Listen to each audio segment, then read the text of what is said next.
नमस्ते विद्यार्थी मित्रों, कक्षा 7 में मैं आपका हार्दिक स्वागत करती हूँ। आज हम हिंदी क्लास में हमारा जो पाठ है, चौथा जो पाठ है देश के नाम संदेश, वो पढ़ेंगे।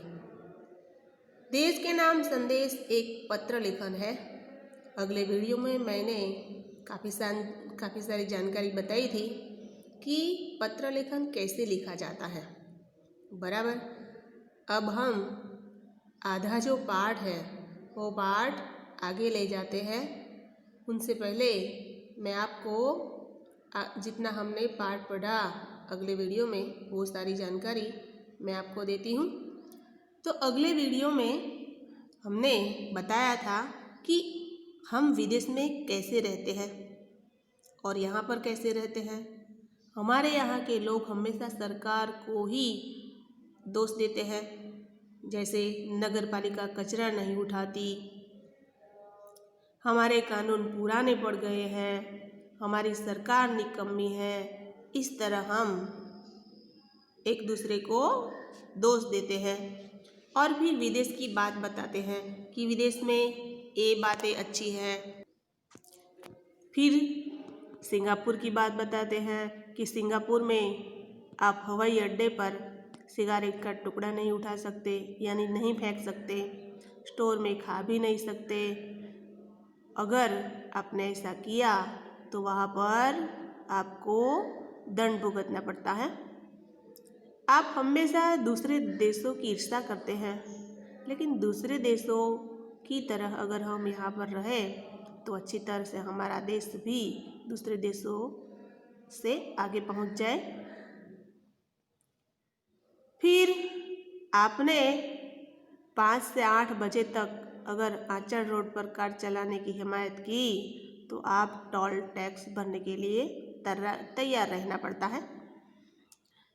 अगर आपने निर्धारित समय से ज़्यादा अपनी गाड़ी वहाँ पर खड़ी कर दी तो आपको टिकट पंच कराना पड़ता है। दुबई की बात भी बताई थी कि दुबई में आप रमज़ान के दिनों में सार्वजनिक रूप से कुछ खा नहीं सकते। जिहाद में आप बिना सर ढांके बाहर नहीं निकल सकते। वॉशिंगटन की बात, जिसमें 55 मील प्रति घंटा से आप गाड़ी नहीं चला सकते। अगर आपने ऐसा किया तो आपको पुलिस पकड़ सकती है, और पुलिस पकड़ती है तो आप ये नहीं कहे, पुलिस को ये बात नहीं कहते कि जानता है मैं कौन हूँ, भला मेरा बाप है, मैं अधिकारी का बेटा हूँ या बड़ा प्रधान का बेटा हूँ। इस तरह आप अपनी पहचान नहीं बता सकते। वहाँ पर नियम सबके लिए है, ये बात स्पष्ट है। ऑस्ट्रेलिया न्यूजीलैंड में भी अगर आपने समुद्र किनारे नारियल पानी पिया और नारियल पानी पीकर उस नारियल को उछालकर समुद्र में या आसपास में नहीं फेंक सकते। बोस्टन में भी आप जाली प्रमाण पत्र नहीं खरीद सकते, डुप्लीकेट सर्टी नहीं खरीद सकते। टोक्यो में आप पान की पीक नहीं लगा सकते। तो इस तरह विदेश में कई सारे नियम हैं। विद्यार्थी मित्रों, ये जो मैंने बात बताई उनमें से कई सारे प्रश्न भी पूछे जाते हैं। अब हम आगे पहुंचते हैं। डॉक्टर कलाम कहते हैं, आप दूसरे देशों की व्यवस्था का आदर और पालन करते हैं। पहले भी मैंने बताया था कि आप हमेशा दूसरे देशों की व्यवस्था का पालन करते हैं और उसे आदर करते हैं, कहते हैं कि विदेश में अच्छा है, ये सारी बातें कहते रहते हैं। लेकिन आप अगर अपने देश में भी इसी तरह रहे तो हमारा देश विदेश से बढ़िया है। लेकिन अपनी व्यवस्था का पता नहीं। भारतीय धरती पर कदम रखते ही आप सिगारेट का टुकड़ा जहाँ तहाँ फेंक सकते हैं। यहाँ पर बात बताई कि मानो के हमारे यहाँ का व्यक्ति विदेश में स्थायी हुआ है और थोड़े दिनों के लिए अगर भारत में आए तो वो क्या करता है, वहाँ के कायदे कानून भूलकर भारत में जिस तरह रहता है उसी तरह रहने लगता है, नियम विदेश की तरह पालन नहीं करता। और जहाँ तहाँ सिगारेट का टुकड़ा फेंकता है। कागज से पुर्जे उछालते हैं। यहाँ पर सब लोग क्या करते हैं, कागज जो है उसे उछालते हैं, फेंकते हैं। यदि आप पराये देश में प्रशंसनीय नागरिक हो सकते हैं तो यहाँ भारत में आप ऐसा क्यों नहीं करते? एपीजे अब्दुल कलाम ने एक स्पष्ट बात बताई है कि पराये देशों में आप प्रशंसनीय काम करते हैं और हमारे देश में ऐसा क्यों नहीं करते। यानी यहाँ से अच्छे जो भी डिग्री हासिल करता है वो सब विदेश चले जाते हैं, लेकिन वही डिग्रीधारी यानी वही अच्छा पढ़े लोग अगर हमारे देश में भी काम करें तो विदेश से हमारा देश आगे पहुंच सकता है विकास की दृष्टि से। डॉक्टर कलाम ने मुंबई के पूर्व महानगर पालिका आयुक्त तिनाइकर के हवाले से कहा है।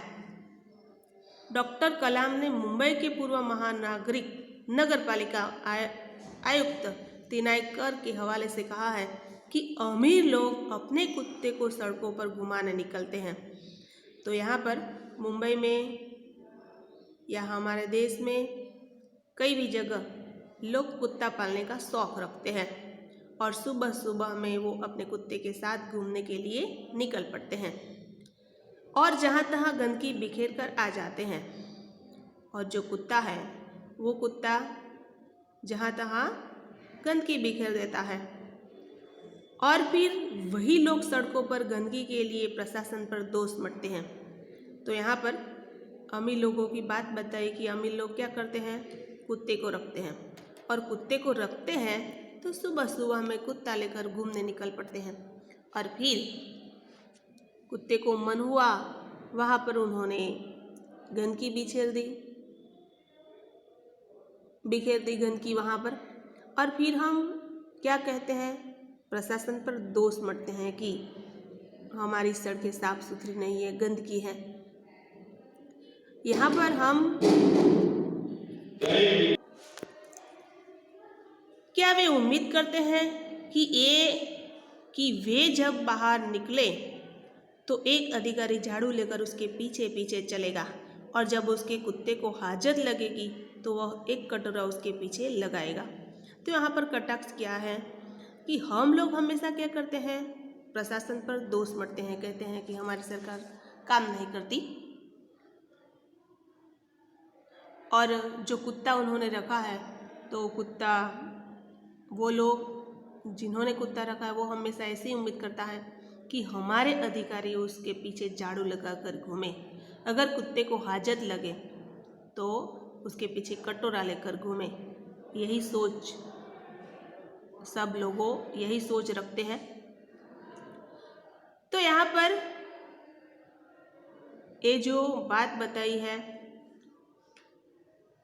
वो सब हम सब से लागू पड़ती है।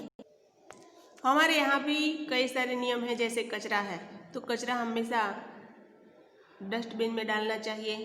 फिर कचरे के लिए भी नियम है, ग्रीन कैसा जो कचरा है वो कहाँ पर डालना चाहिए, बराबर। लेकिन हम लोग क्या करते हैं, इधर उधर फेंक देते हैं। मानो कि कोई बड़ी बिल्डिंग है तो बड़ी बिल्डिंग वाला हमेशा ऊपर रहने वाला क्या करता है, नीचे कचरा फेंक देता है। जब ऊपर वाला नीचे कचरा फेंकता है तो नीचे वाले को लगता है कि मेरे को क्या, मैं भी कचरा सड़कों पर फेंक दूँ। यानी सब लोग आलसी हो गए हैं, कचरा इधर उधर डाल देते हैं, जहीं तहीं जूठन डाल देते हैं और फिर गंदगी के बारे में शिकायत करते हैं। तो यहाँ पर हमें एक बात ध्यान में रखनी चाहिए, सब लोग अगर यही सोचे कि मैं अपना घर साफ सुथरा रखता हूँ, इसी तरह मेरे घर के आगे जितनी भी सड़क है, मानो कि आपके घर के आगे सड़क पसार हो रही है तो जितनी सड़क है उतनी मैं साफ रखूँ। अगले घर वाला यही सोचे कि मेरे घर आगे कितनी सड़क है उसे साफ रखूँ, तो इस तरह सड़क भी साफ होगी और गंदगी भी नहीं रहेगी।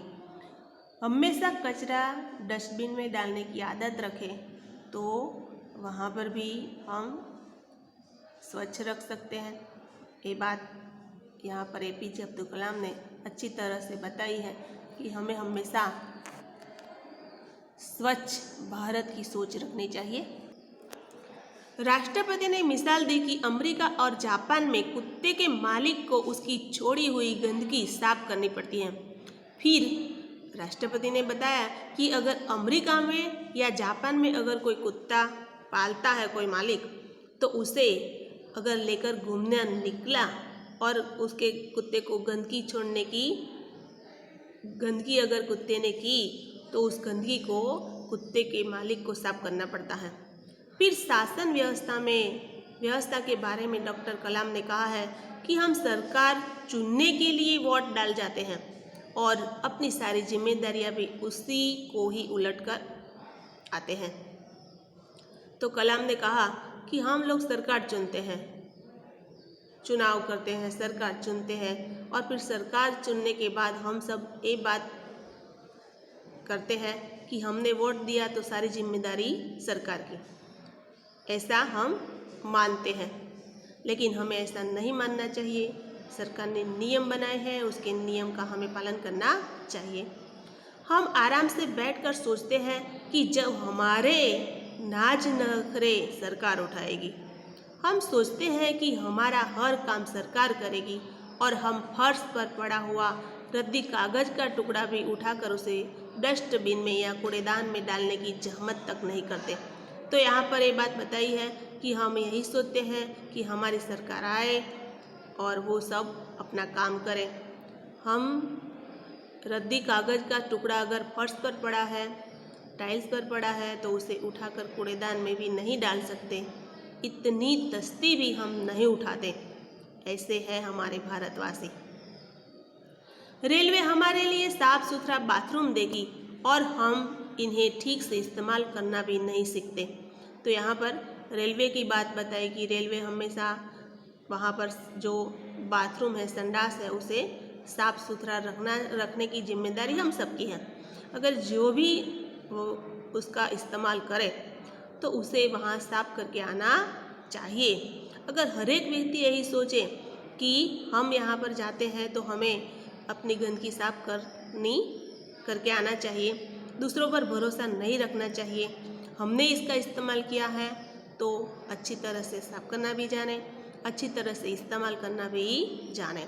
हमारे यहाँ के लोग क्या करते हैं, मानो के बस स्टैंड में जो टॉयलेट है तो इसका इस्तेमाल करते हैं, लेकिन इस्तेमाल जहाँ पर बैठना है वहाँ पर नहीं बैठते और नहीं बैठना है वहाँ पर बैठकर गंदा सब कुछ कर देते हैं। और फिर हम अपना सारा दोष सरकार पर रखते हैं कि सरकार ये सब सफाई नहीं करती। अगर हर एक व्यक्ति सोचे कि हमें खुद की सफाई खुद करनी चाहिए तो ये हमारा देश एकदम स्वच्छ होगा। डॉक्टर कलाम ने कहा है कि समाज की ज्वलंत समस्याओं पर भी हमारा ऐसा ही रवैया है। रवैया यानी परिपाटी। हम ड्राइंग रूम में बैठकर दहेज के खिलाफ गला फाड़ते हैं और अपने घर में उसका उल्टा करते हैं।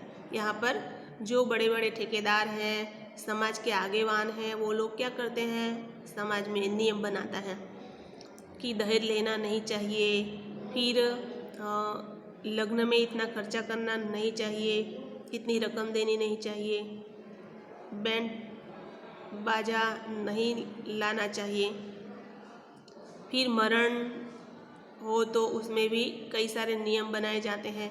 लेकिन खुद नियम बनाते हैं और वो लोग क्या करते हैं, अपने घर में उल्टा काम करते हैं। और बहाना देखिए, अगर उनसे पूछा जाए तो वो बहाना बताते हैं कि पूरी व्यवस्था ही खराब है, मैं क्या करूं? अगर मैं अपने बेटे की शादी में दहेज नहीं लूँगा तो इससे क्या बड़ा फर्क पड़ जाएगा। वो खुद नियम बनाते हैं कि दहेज नहीं लेना चाहिए, और अगर अपने बेटे की शादी आई तो वो क्या करते हैं, दहेज लेते हैं। और फिर उनसे पूछा जाता है कि आपने तो ही नियम बनाए हैं, तो वो क्या कहते हैं, हंस देते हैं और कहते हैं कि मैं अकेला क्या करूँगा, अगर मैं नहीं लूँगा तो उससे क्या फ़र्क पड़ेगा, इस तरह वो कहता है। राष्ट्रपति ने इस संदेश में पूछा कि इस व्यवस्था को बदलेगा कौन। राष्ट्रपति ने एक बहुत बढ़िया सवाल किया है कि ये सारी व्यवस्था तो हमारे देश में है, लेकिन उस व्यवस्था को बदलेगा कौन। यह व्यवस्था है किसकी।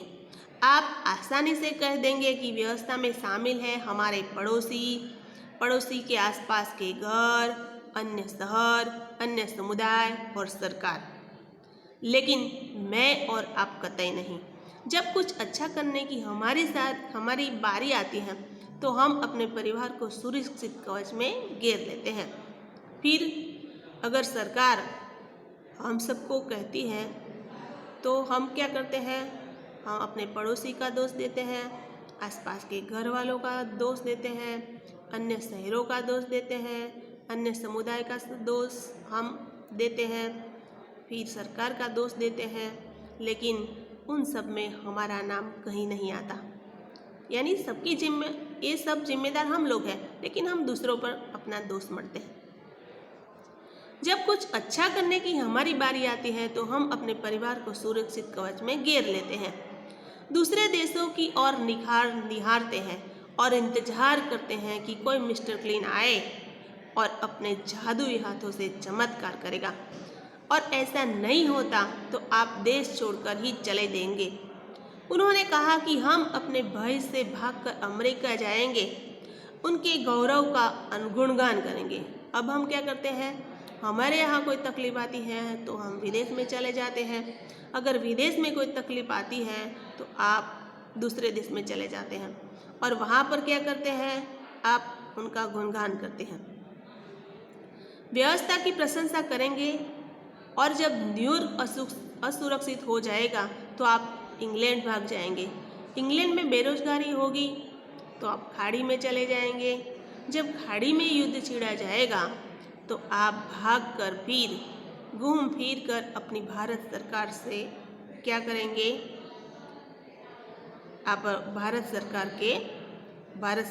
के पास आएंगे। हर कोई देश को गाली देने को तैयार है, पर उसकी व्यवस्था में सकारात्मक योगदान के बारे में नहीं सोचता। देश को निकम्मा कहने में सब तैयार है, लेकिन उसकी जो व्यवस्था है उसका सकारात्मक योगदान देने में नहीं सोचता। क्या हमने अपनी आत्मा को पैसे के हाथों में गिरवी रख दी है? डॉक्टर कलाम व्यवस्था में नागरिकों के सकारात्मक योगदान के लिए देशवासियों को झकझोर देते हैं। तो यहाँ पर हम देश को गाली देने को तैयार हैं, लेकिन उसकी जो सकारात्मकता है उसमें योगदान के बारे में नहीं सोचते। क्या आपने अपनी आत्मा को पैसों के हाथों में गिरवी रख दी है? डॉक्टर कलाम व्यवस्था में नागरिकों के सकारात्मक योगदान के लिए देशवासियों को झकझोर देते हैं। हम सबको डॉक्टर कलाम ने क्या किया है, झकझोर दिया है। सोचो, जागो और हमारे देश की व्यवस्था को अच्छी तरह से बदलो। श्रेष्ठ नागरिक बनने की शुरुआत करने की अपील करते हुए संदेश में कहा गया है कि अगर आप वाकई संदेश से सहमत हैं, वाकई यानी हकीकत में, आप हकीकत में ये जो एपीजे अब्दुल कलाम ने संदेश भेजा है उस संदेश में जो आप सहमत है तो आप क्या करें, श्रेष्ठ नागरिक बनने की शुरुआत करने की अपील करते हुए संदेश में कहा गया है कि अगर आप वाकई में ये जो संदेश दिया है एपीजे कलाम ने उससे सहमत है तो इसे अपने 10 और साथियों को ईमेल भेजिए। तो यहाँ पर ये बात बताई है कि आप अगर इस संदेश से सहमत है तो आप ये जो ईमेल है वो अपने 10 और साथियों को भेजिए। विद्यार्थी मित्रों, आप भी इनसे सहमत है तो आप अपने और भी जो लोग हैं इसे पढ़कर सुनाइए। अपने माता पिता को भी ये संदेश पढ़कर सुनाइए बराबर। और अंत में हमारा जो पत्र है उसकी पूर्णाहुति में परिवार के सभी बड़ों को मेरा प्रणाम। तुम्हारा मित्र किरण। तो ये पत्र किरण ने अपने मित्र हर्ष को लिखा है और हमारे देशवासियों को संदेश दिया है। अब हम अगले वीडियो में मिलेंगे, तब तक के लिए नमस्ते।